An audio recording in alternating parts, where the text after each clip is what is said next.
A pathless wilderness, wild, rugged. That was the Black Hills of South Dakota in the early 1870s. A hardy frontier, far from the paths of civilization, where fortune beckoned with a glittering smile and life hung on the quickness of a trigger finger. There was gold in them thar hills, gold at Spring Creek, gold at Crook City, gold at Central City, gold on the mountains, in the rivers, and in the dark depths far below the surface of the earth. For centuries uncounted, men have sought, fought, and died for gold, as they did in the Black Hills when the West was young.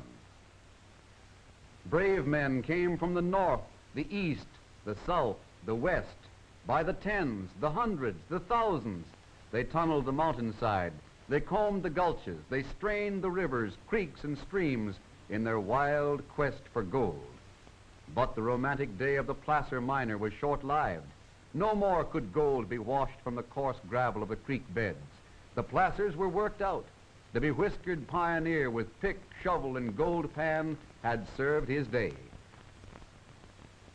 And that day he served well, for he set the stage for a greater era and new industry destined to take its place with agriculture in South Dakota. Among the men who sought for gold in those daring days was Moses Manuel. He was interested in the scientific mining of hard rock formation, getting gold out of quartz ore so hard it could not be chipped by a miner's pick. Manuel and his party prospected the winter of 1875 without success. And then, on April 9th, 1876, they discovered a ledge, an outcropping of ore that then was termed a lead. They sank their discovery shaft in the side of a draw, and they called it Homestake Lead, and the mining camp which leaped to life took the name of Lead City. The original site of the Homestake Mine has disappeared, and in its place has risen a thriving industry geared to modern progress. Today, Lead is still a mining camp, but a mining camp with 20th century trimmings. The Homestake Mine is still there, for Lead is Homestake, and Homestake is Lead. But mining in the glamorous days of yore is a far cry from the complicated and scientific methods in use today. It takes more than a pick and shovel to get gold ore out of the ground now, and more than a gold pan to get the gold out of the ore. Would you like to mine for gold? Today, gold mining means raw materials, men and construction, combined with the science of chemistry and the wonders of modern engineering, all of which are necessary to make homestake ore pay. New construction, which will take 2 years at a cost of about $3 million to complete. This complex steel structure, the head frame, rises from a man-made mountaintop plateau to reach nearly 150 feet skyward. In this massive building, made with more than 800,000 bricks, steel and concrete, giant equipment will control the hoisting and lowering of cages which carry men and materials. This model of the Yates shaft shows what has to be done. The great construction work underground, blasted out of solid rock, but it isn't done from the top down. The shafts are cut from the bottom up. Tunnels, or drifts as the miners call them, are blasted from the solid rock to connect old workings with the exact location of the new shaft. Then the latter moves upward in many separate segments or links, which one by one are merged into a single vertical opening. Precision engineering makes sure the drifts meet the new shaft at the right places. But it's not as easy as that. Opening up a level and placing it in proper condition for mining requires many months of work, drilling, blasting, ditching, hauling waste rock. More than 3.5 million feet of timber, or enough to build more than 200 five-room houses, go into the shaft. This drift leads to one of the ore bodies. 2 years to finish the job. Hundreds of men at work under the ground, on the surface, high in the air. 2 years of work through the toughest kind of rock, millions of feet of timber, hundreds of tons of concrete and steel, thousands upon hundreds of thousands of dollars for equipment, before one single ton of ore can be taken out. That's what gold mining is today. Where is that old-time pick and shovel now? The new Yates plant, when complete, will look like this several million-dollar Ross plant, built in 1934 with a shaft where operations are now being conducted on many levels. The levels are spaced 100 feet apart down to 1,100 feet.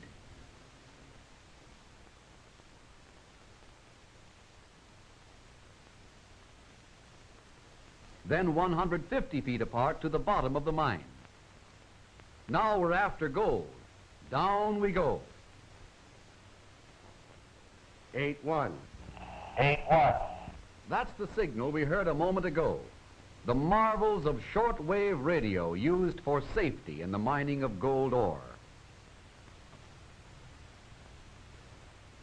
These great and powerful drums, each holding more than a mile of stout steel hoisting cable in one layer, wind and unwind rapidly as the cages speed up and down the shaft, carrying their cargo to a safe haven. Vertical transportation, lowering human cargo over 4,000 feet into the earth, 4 times as deep as the height of the Empire State Building. Flashes of light are levels. An indicating arm is geared with micrometer fineness and tells the operator exactly where the cage is at all times. 3,650 feet, 3,800 feet, 3,950 feet, 4,100 feet below the surface, at a speed more than 3 times as fast as a modern elevator, in perfect safety. Over 2,000 men work for Homestake. The miners work in 2 shifts, which are rotated, changes in hours for every man. At Homestake, safety is a first consideration. Helmets of light material tougher than steel, work lamps with a battery to keep them lighted for 8 hours, steel-toed shoes with spiked soles for safety. But above all, it is the thorough understanding of their job and an unfailing observance of safety practices on the part of the men themselves that have brought the Homestake record to its remarkably low accident rate. Prospecting, shaft sinking, drifting, raising, cross-cutting, diamond drilling, all preliminary to actual mining of the ore. Here's the air-driven diamond drill outlining the gold-bearing rock. Gold ore is mined by 2 methods, the shrinkage stope method without timber and a square set method with timber. These miners are climbing into a stope from which the ore is being removed by the shrinkage method. Shrinkage stope mining consists of breaking ore away from solid rock. As the roof of the opening or stope becomes higher, the miners use the broken ore as a platform on which to work. Loose rock hanging overhead is pried off with long steel bars. Miners call this barring down. Pneumatic drills bite deep into the tough, hard ore to make holes for blasting. 10 feet into solid rock. Every day, 3,000 steel drills go into the mine. Every day, 3,000 steel bits are taken out for sharpening. Prying down loose rock, drilling holes deep into the ore, and loading the holes for blasting require an 8-hour working cycle. 3 million sticks of dynamite every year, 1 million blasting caps to set off 1 million blasts, for nearly 1.5 million tons of ore mined annually in the Homestake Mine. The blasting is done at the end of the day. Out go the tools, and out go the men to a safe place far from the blast. They light the fuses, the smoke curls up. It's all over until another shift repeats the cycle. When the shrinkage stope is mined up to a height of 125 feet, the chamber is filled with broken ore, which must be drawn through chutes into 1-ton cars. Strong timber planking and steel guards protect the loaders from flying ore. 1 ton of ore to a car, 20 cars to a train. 20 tons of solid ore and not a flake of gold in sight. Locomotives powered by electricity, locomotives powered by compressed air, all run on tracks from all points underground, run regularly on a complete railway system. 80 miles of steel track to carry equipment, materials, and gold ore. Ore mined by the square set method consists of timbering to take out the ore which was left in place to support the roof and sidewalls during shrinkage stope mining. These men are working under the pillar you saw in the picture a moment ago. The process is the same here as in the shrinkage stope method. Drill, blast, and remove the ore. Water runs through a rifle drilled hole in the center of the drill steel. The water does 3 jobs: cools, lubricates, and prevents dust. Down goes the ore to the loading level below, and what punishment that timber takes. It has to be strong to stand that pounding. 1 foot square, tough timber from the Black Hills.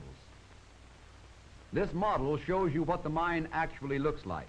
A massive underground structure of sturdy timber. The higher up the miners drill and blast away, the farther down the ore falls. The miners go up and the ore comes down.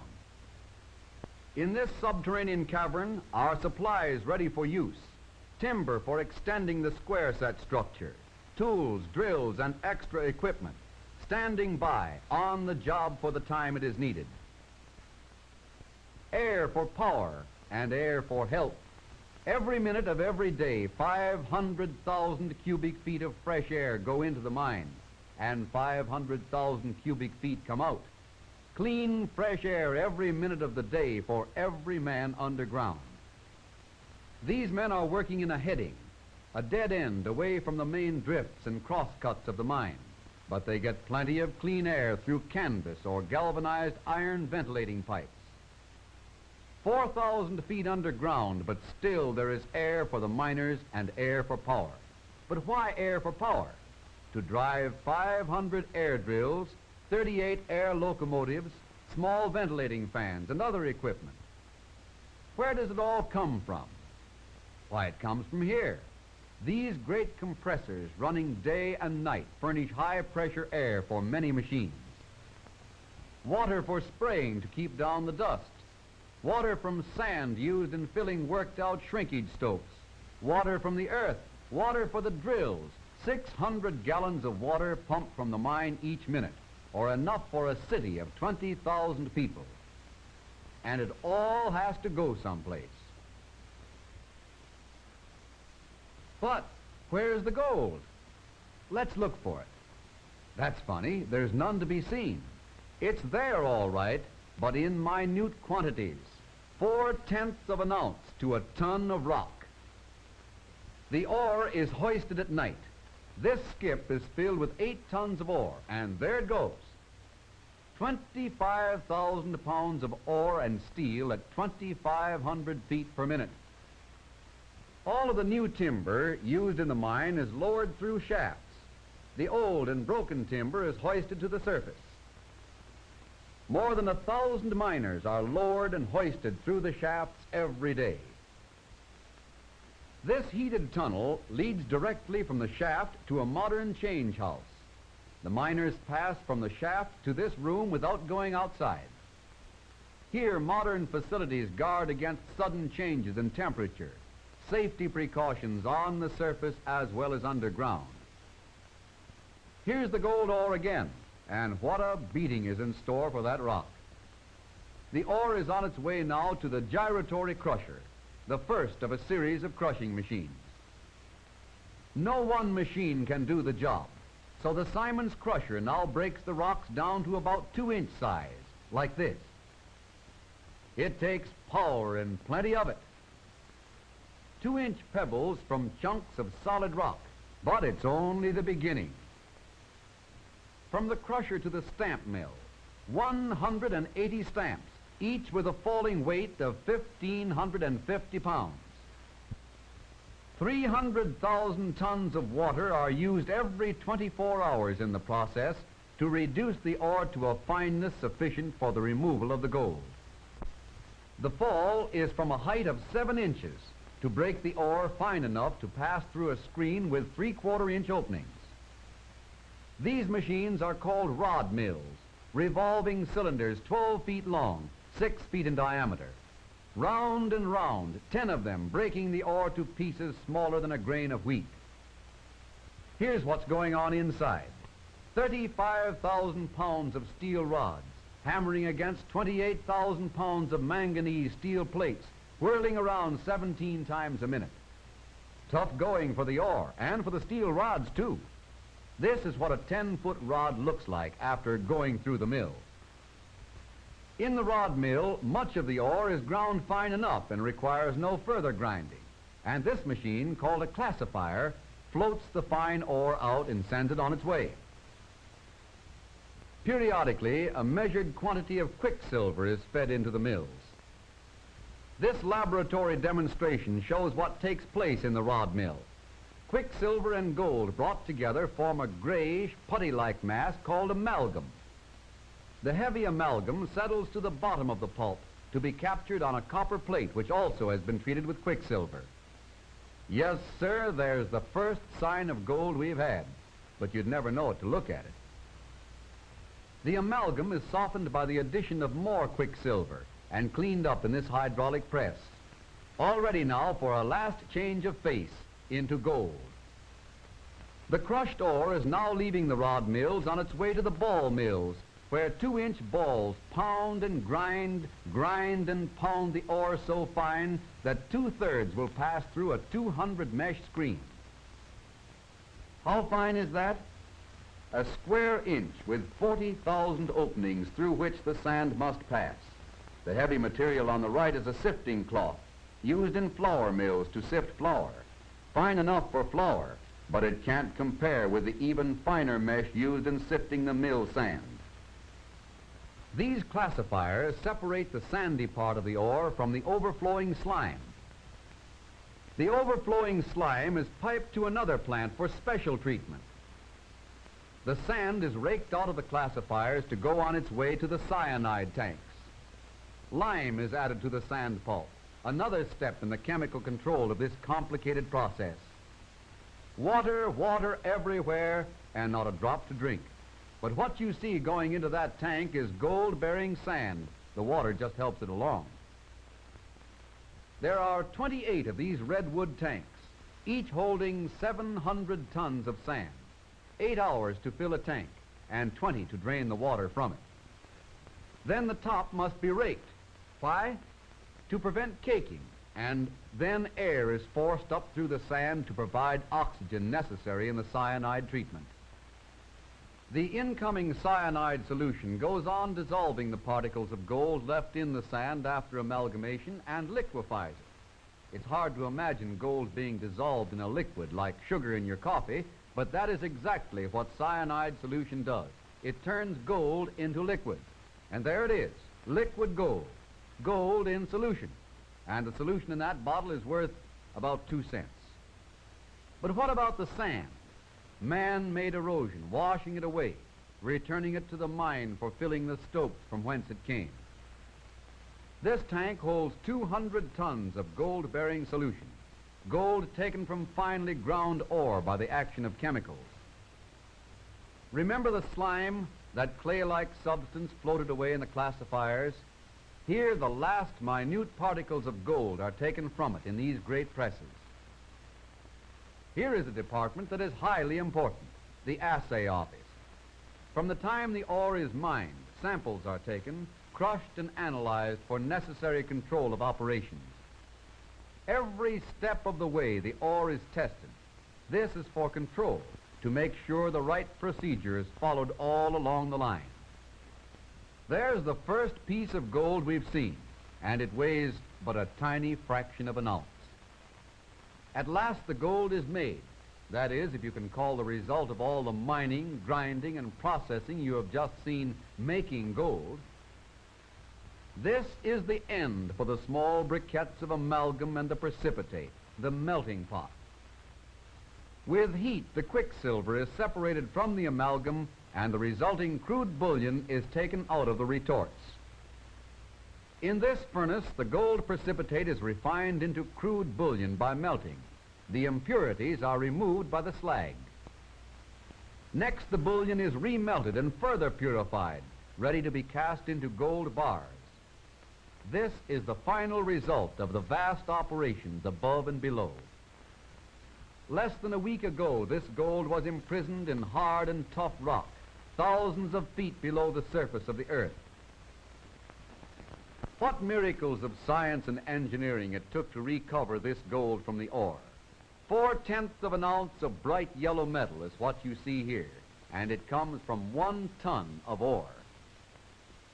1 ton of ore mined with modern equipment, 1 ton of ore hauled and hoisted to the surface, 1 ton of ore crushed and ground to a fine sand, 1 ton of ore through the rod mill for amalgamation, through the great tanks for cyanidation.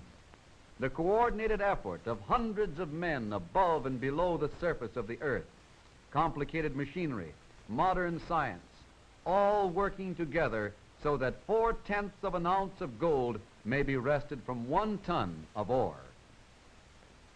But there are other things important to gold mining, necessary, vast, basic, all blending to a common purpose. Sand filling, for example. Here hundreds of tons of ore have been taken out. Something must be put back to fill the open spaces.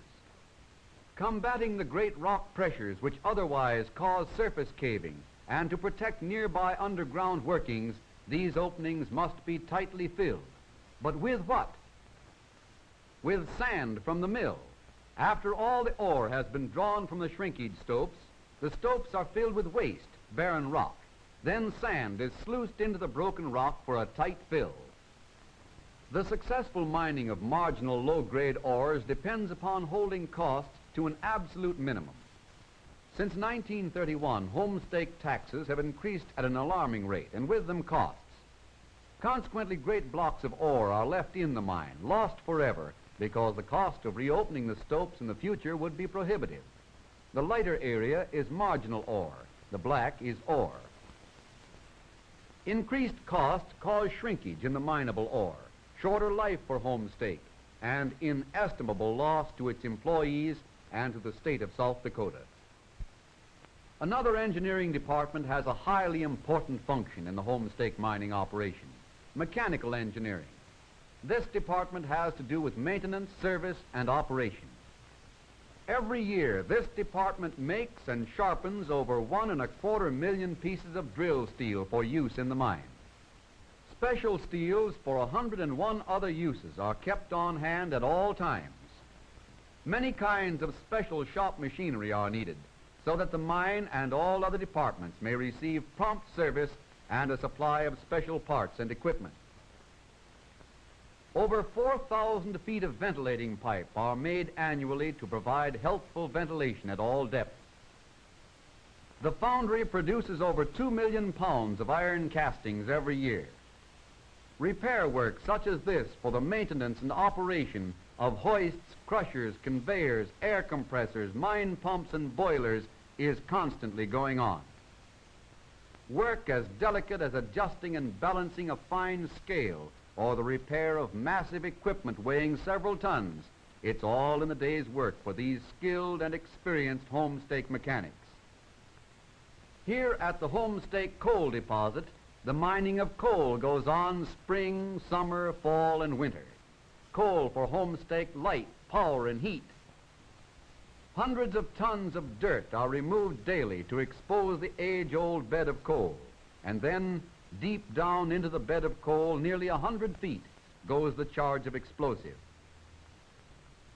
There go thousands of tons of coal, one of nature's greatest servants harnessed for the use of man.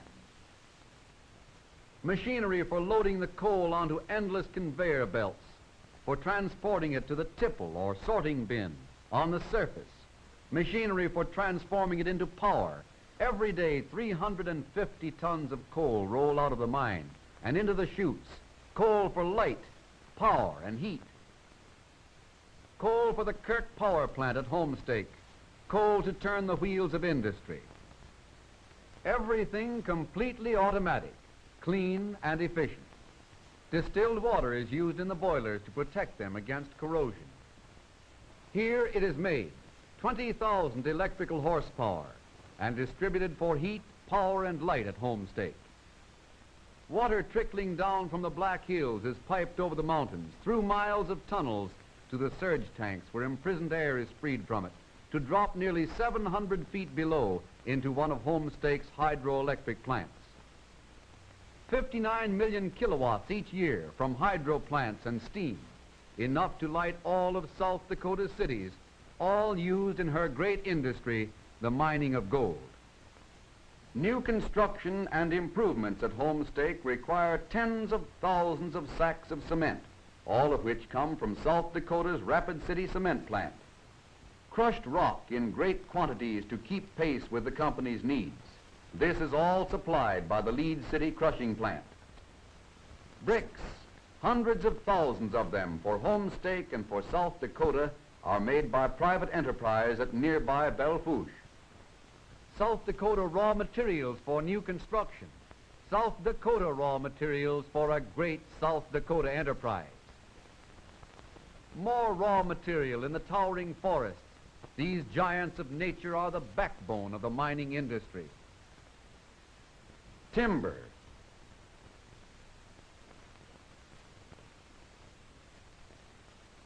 Timber for the mines. Scientific methods are used in logging. No haphazard cutting nor waste in the great pine forests. Inspection before cutting. A weeding out process that gives the young trees a place in the sun.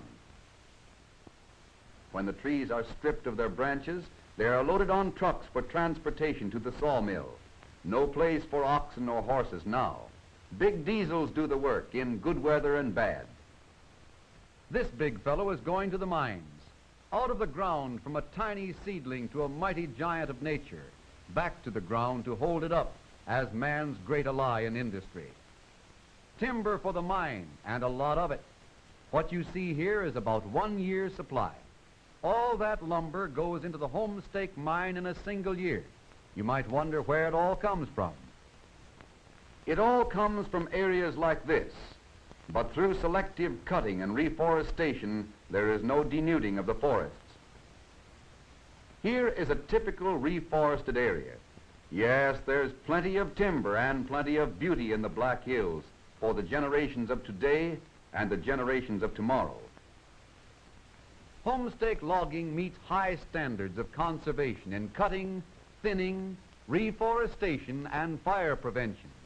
Trained men protect its own holdings and cooperate in emergencies on the public domain.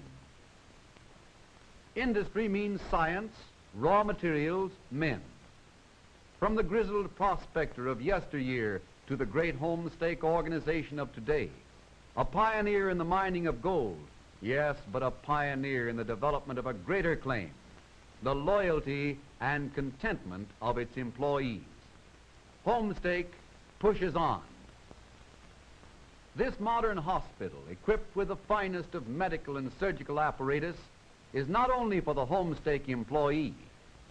Here, his family as well receives advice, counsel, treatment, and care from an expert staff of physicians and trained nurses at no expense. A liberal pension system adopted by Homestake in 1917 is an added comfort to those nearing the sunset of life.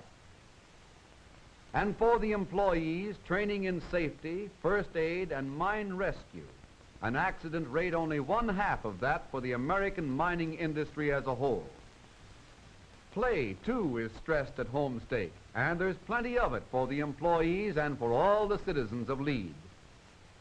This $300,000 recreation center was erected by the company in 1914 and includes a library with the knowledge of the world compressed into 26,000 volumes.